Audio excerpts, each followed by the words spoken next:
Ooh. What's up, everybody? Coach Mills here, coming at you with a brand new Overwatch video. And in this video, we're going to be breaking down these 7 abilities that you use incorrectly. You see, there are many abilities that are being used incorrectly again and again, and if there's an ability you're using incorrectly, it could be the reason that you are unable to climb, because as you know, you go through many uses of that ability over the course of any given game, and it's important that every single use gets the maximum amount of value. Then we're going to the 7th ability that you are using incorrectly, and this is one that a lot of people just like to spam, but you gotta be thinking a little bit more critically about what this ability needs to be used for, and it's McCree's Roll. Now, yes, McCree's Roll reloads you, and that is a pretty decent use out of the ability in some situations, but many times people just spam their roll when it's available, when reloading doesn't really take that long, and they don't need the increase in firepower, and they don't have it when they need to get out of the LOS of the enemy or dodge an enemy attack. You gotta understand that McCree Roll has 2 primary uses.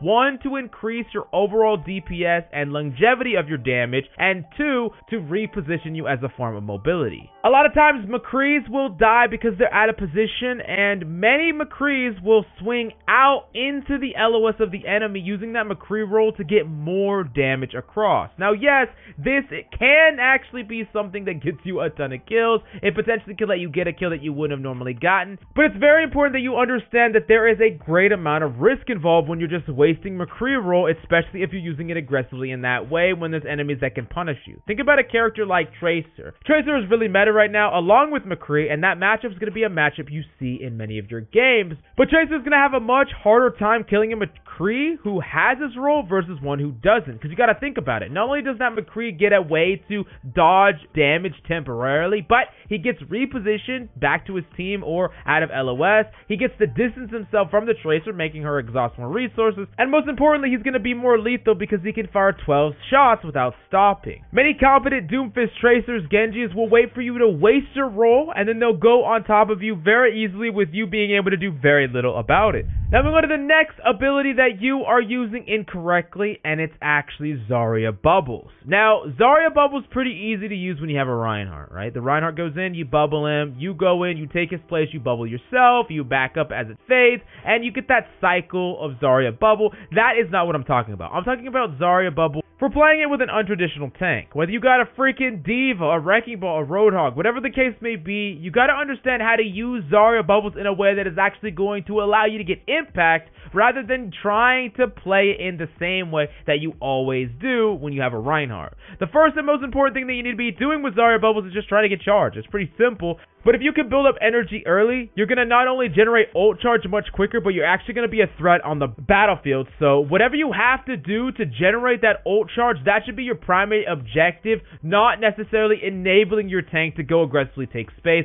That will not be your primary objective, especially if you have a character like Roadhog, who is going to be doing his own thing, not necessarily tanking damage. And unless you have a very clear form of communication between you and that Roadhog, he's never going to get you the charge that you want unless he's under attack. Now, after you have a certain amount of charge, once you get past that 60 charge threshold, you typically want to be using your self bubble to generate ult charge and playing around natural cover when you don't have your bubble, and then using your team bubble to protect your allies, bail them out of hooks, clear them from anti-nades, just protect them when they're in a mid-fight. That is going to be a way that you're going to get a lot of mid-fight value out of your bubbles while generating a little bit of charge as well. Now moving on to the next character ability that we gotta talk about, and we mentioned her before, but we gotta bring her back up, and it's Tracer and her recall. Now players, especially players that are learning Tracer, are still messing up with Tracer's recall. They're recalling not back to safety, they're recalling right on top of where the enemy is, they're recalling into their own pulse bombs,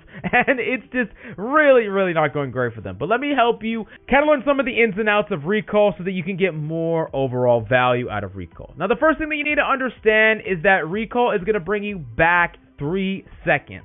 Now, this is going to be something that you're going to have to feel. It's not going to be something that you're just going to say, oh, 3 seconds? I know perfectly what that is. That's just not going to work at all. But there are many things that you need to be thinking about before you recall and how your recall is going to go. The most important thing is where you're going to end up post-recall and what is the game plan after you pop out of recall. Remember, your ammo is going to be completely filled up, and on top of that, you're typically going to have at least one blink to work with. Now, in the time before you recall and in that 1.25 second rewind time, you need to be thinking about what you're going to be doing post recall immediately so that you could effectively do it without thinking. Like, let's say you're fighting a Zen, right? And that Zen is at 1 HP. The second you're done with that recall, you need to instantly shoot the Zen with your full ammo and then use your blink to start to retreat and get away. A lot of times you do not have time to hesitate. You do not have time to think post recall. You need to act immediately, and if you ever look at high level tracers, they do this a lot. Also, you gotta pay a lot of attention to how you're blinking around a target. If you blink in a straight line at a target, you recall, you're gonna get yourself completely out of the fight, not in a position to potentially finish off a weakened target. So that's something that you need to think about. And if you're swarming around a target in a circle, like up against the Zen, if you recall, you're probably gonna end up around that target still. So that's something else you might need to think about. So it might not be the out that you need when maybe there's like 3 people, you're circling around a Zen, there's a McCree, there's a Roadhog there. The second you get done with that recall, you got to think that many people are going to be looking at you, so you might want to blink the second you get out of recall so that you don't get hit by a hook or a stun or whatever the case may be. Then moving on to the next ability on the list, and this is not really an ability, but I have to include it because this is something that a lot of people are messing up, and it's Moira's primary fire or her healing. This is something that a lot of people don't really understand. So let me break down the numbers for you so that you can get the maximum amount of value out of this really powerful hero, especially in low rank play. Now, Moira is really strong. Everyone knows that because of her mobility, especially at low ranks when you don't have a lot of peel, but a lot of low rank players don't know how to manage her heal resource. Here's what you need to understand. Her primary fire, her primary heal, just a single touch of it will heal 35 over 2 seconds without any additional heal. Just a tap will heal 35 over 2 seconds. Now, on top of that, the healing does 70 per second. So you tap it for 1 single second, you're going to hit her with that 70 per second, and then you're going to get 35 over 2 seconds.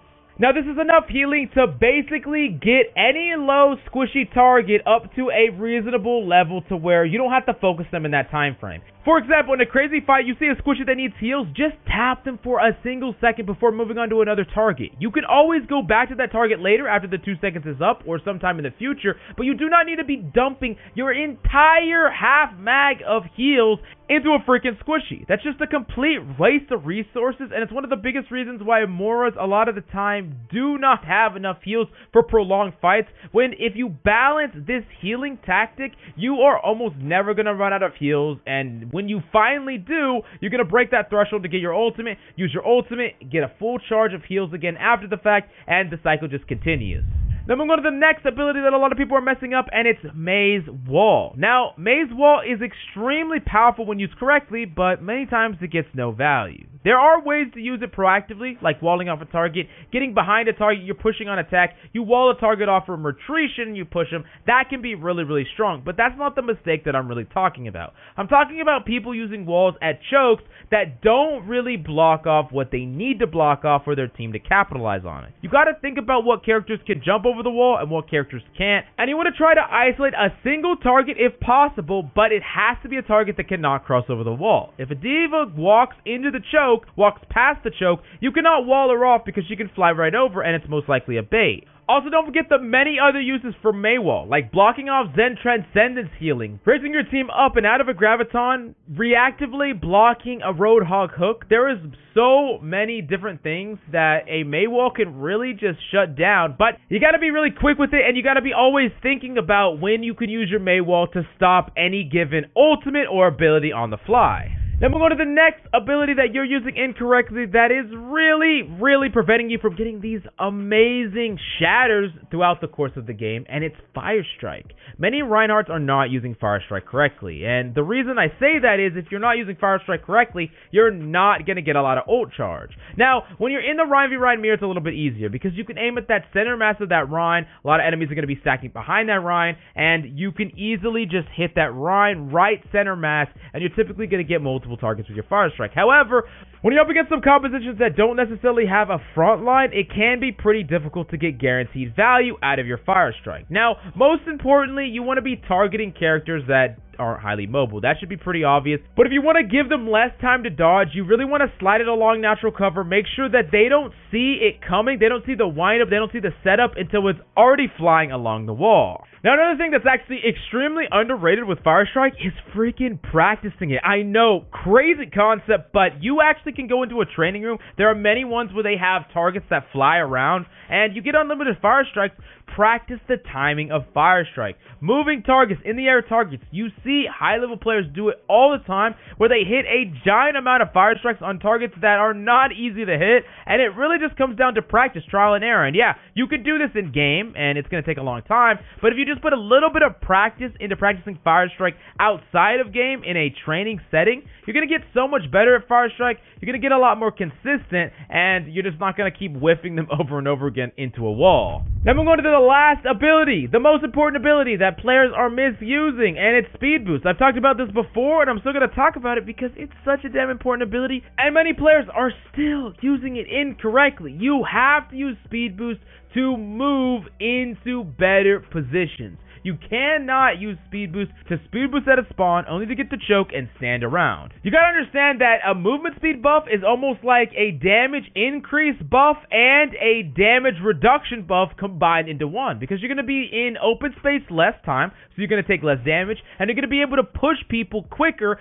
so they're gonna take more damage, and you're gonna have more opportunities to get kills all smacked into one. So the important thing is to not just overly waste this really powerful ability by just spamming heals instead, which you should not be doing hardly at all in Lucio. Half heals at the very most unless you have no other option, and Speed Boost through chokes, Speed Boost to actual positions. Basically, think about it this way. If there's some sort of objective, then Speed Boost to get there quicker. If there is some area that you want to cross that has enemy potentially contesting that area, Speed Boost to get there quicker. If you're moving from somewhere to somewhere else that is not under threat, that has no objective, do not Speed Boost. It's pretty simple, but it's extremely, extremely important. Another thing you can do a lot of the time when you're playing with your team, you're waiting for an opportunity. If the enemy is weak, they get anti-nated, one of them gets out of position, whatever the case may be, you see that as an opportunity to capitalize with your Speed Boost. That person's out of position, you say, let's rush, you just spam the comps, you Speed Boost in, and you can go punish that target. While in most cases that person would get away scot-free, a weakness can be easily capitalized with proper timing on this ability. But I hope you learned something in this video. Definitely let me know what abilities you see people at your rank use incorrectly, and one that really, really makes you mad. But thank you so much for coming by. That's all I got for you today. I'm Coach Mills. I love your faces. I'm going to bed. See you next time.